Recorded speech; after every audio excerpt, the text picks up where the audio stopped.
Here's what we are making today: a rustic baguette with a little spelt flour.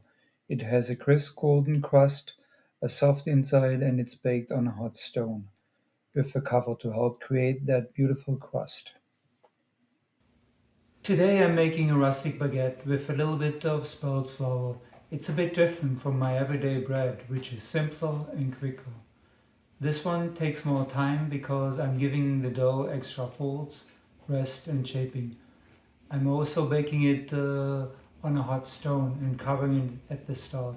That really helps give it the crisp crust, soft inside, and beautiful flavor. So let's get started.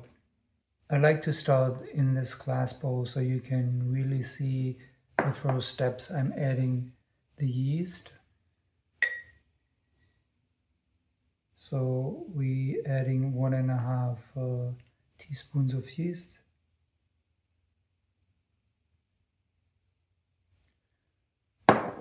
Then we adding 2 teaspoons of salt. We adding 2 teaspoons of sugar.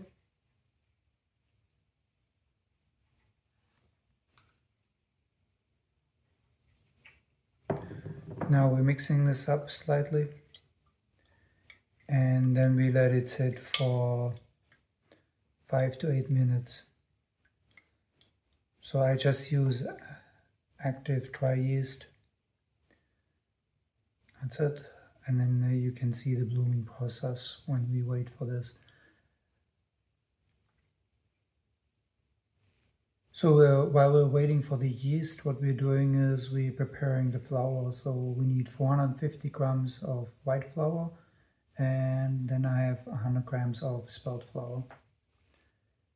You can also use any flour which you like. You can use as well just 550 grams of regular flour. That's fine as well.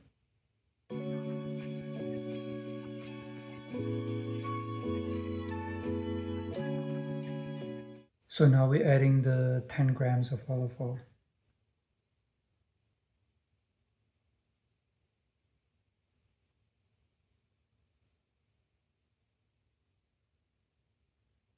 That's it. Now we have all the ingredients together. We just wait a little bit longer for the yeast, and then we can put everything in this bowl and knead it.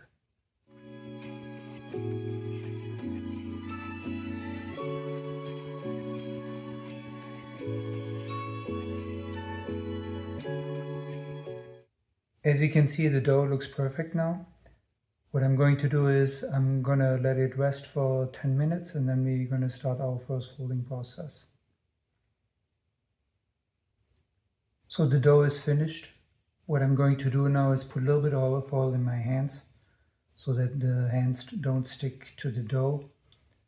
We're putting on a wooden board and let it rest for 10 minutes.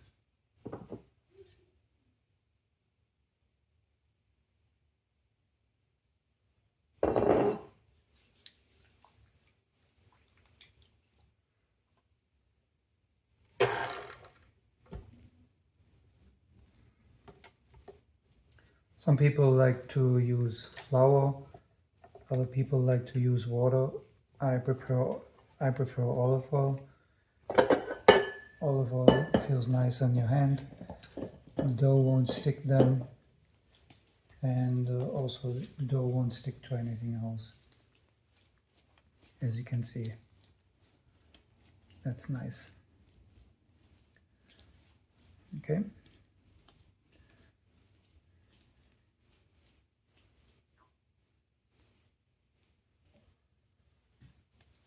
So now we have a nice dough, and we're going to let it rest and cover it for 10 minutes now. Okay. We're just going to put a towel on top of this. So now we set the timer for 10 minutes. So this next part can be very confusing, but it's actually very simple. I like to put a little bit of olive oil on my hands, which I already have, so the dough doesn't stick. Then I gently stretch one side of the dough and fold it into the center. So just be with me, right? I'm going to stretch it slightly, and then I'm going to fold it into the center, just like this. And now we're going to do the same thing on the other side. We're going to stretch it slightly, and then we're going to fold it into the center. And this is where, and a lot of times, that's where the confusing part comes. So now we're going to do the same thing. We rotate it 90 degrees. Now we're going to stretch, and we're going to fold to the center. And then we're going to do the same thing over here. We're going to stretch and fold to the center. So now what we're going to do is we're just going to cover this and let it rest for another 10 minutes.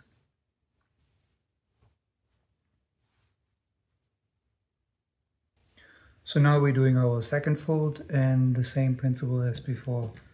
We're just going to pull, we're going to bring it to the center, we're going to do the same on the other side. We're going to pull, bring it to the center, we're going to rotate this, same thing, we're going to pull, bring it to the center, pull, and then we're going to fold this over. So, and we're basically repeating this process 3 times.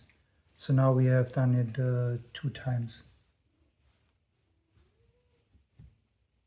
Okay, so now we're doing the final fold. In the final fold, what we're going to do is the same process as before. We're going to stretch it. We're going to fold it to the center, right? We're going to stretch the other side, and then we're going to fold it to the center. Rotate this around. So we're going to stretch this, fold it to the center. One more time, stretch it, and we're going to fold it to the center. So now we're going to let this rest for about 60 minutes. Okay, so again, we're covering it up nicely, and we're going to let it rest for 60 minutes. The resting time can vary a little depending on the dough and the room temperature. Mine looked ready after about 45 minutes. So I'm moving on to dividing and shaping. So what we do here is we divide this in half, okay?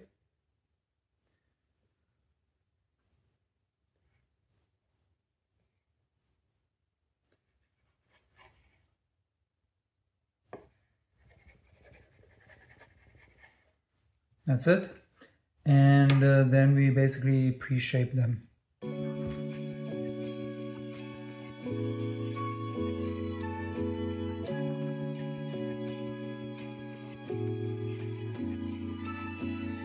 So now we let them rest for another 15 minutes.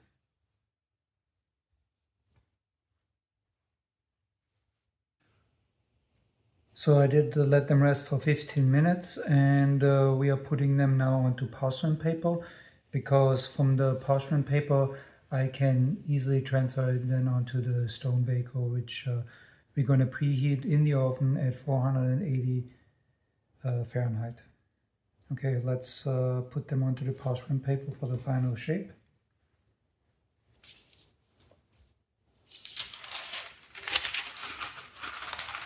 So they don't need much of a shape anymore, shaping more than they already are, right? So this dough is a little bit more on the soft side.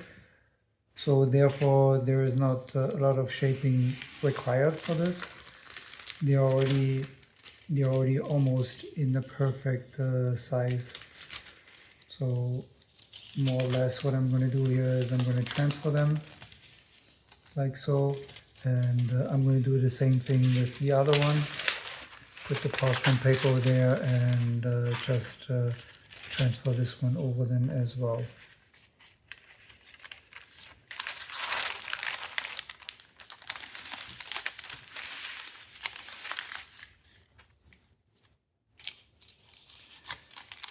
And having this on the parchment paper makes it so much easier to transfer. So as you can see, my dough is a little bit on the soft side. So what I'm going to do is I'm going to bring them close together like so. And then I'm going to use the towel in between so that it holds the shape better. And we cover it up and we're going to let it raise for another 20 minutes. Okay? So nicely cover. Just gonna try to get my towel in between here.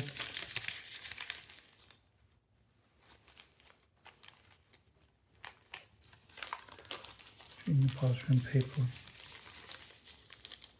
Just like so.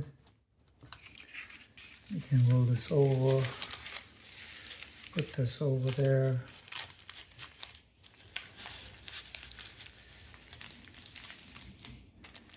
So. Now we have it nicely shaped. We're going to give this another 30 minutes and then it's ready to go in the oven. Okay, so now we had the final raise about 20 minutes. What we're doing is we're putting a little bit dust of flour on the top and then we make some scores in it and place it into the tray. So one thing at a time. This has to go fairly quickly, so that's why I'm explaining it now, and then we're going from there. And I'm trying to show you how it goes into the tray, but the camera might not capture everything.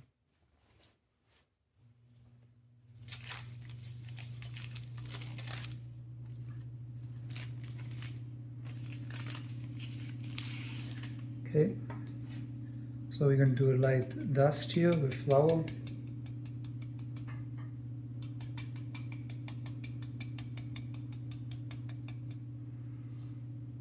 And then we score it.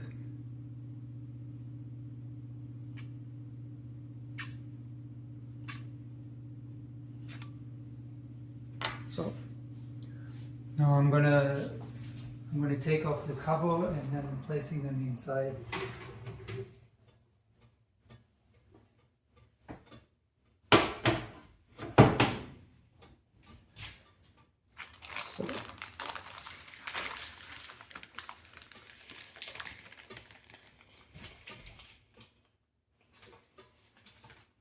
Alright, one in. Now I have to do the scoring here as well.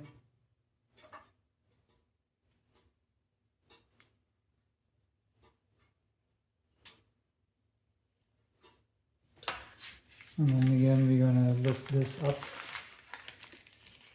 It's a little bit of a challenge, but it's definitely easier with the parchment paper. So, and then we're gonna put the lid on. Just make sure, because it's really hot, right? Okay. And now we're baking it for 20 minutes.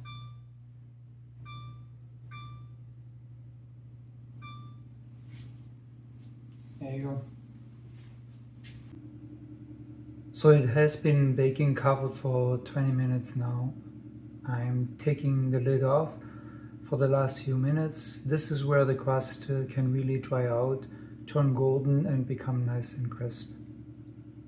Alrighty, let's take the cover off and just make sure I'm not gonna get burnt.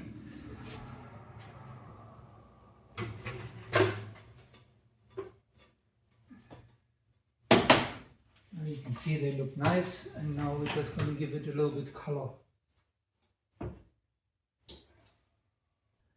They have had a few more minutes now to finish baking uncovered, and that's exactly what gives them their golden crust. Now I'm taking them out and letting them cool on a rack so the crust stays crisp and inside can finish setting.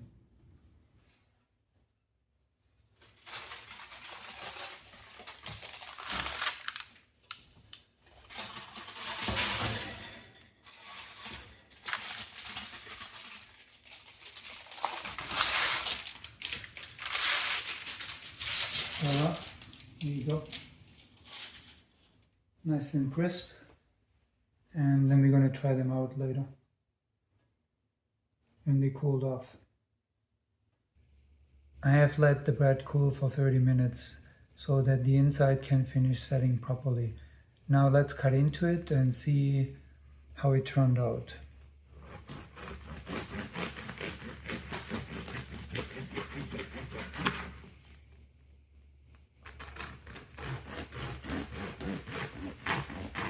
The crust feels nice and crisp and the inside looks soft with a really nice texture. Now we like to test it, taste it. Just break a piece off.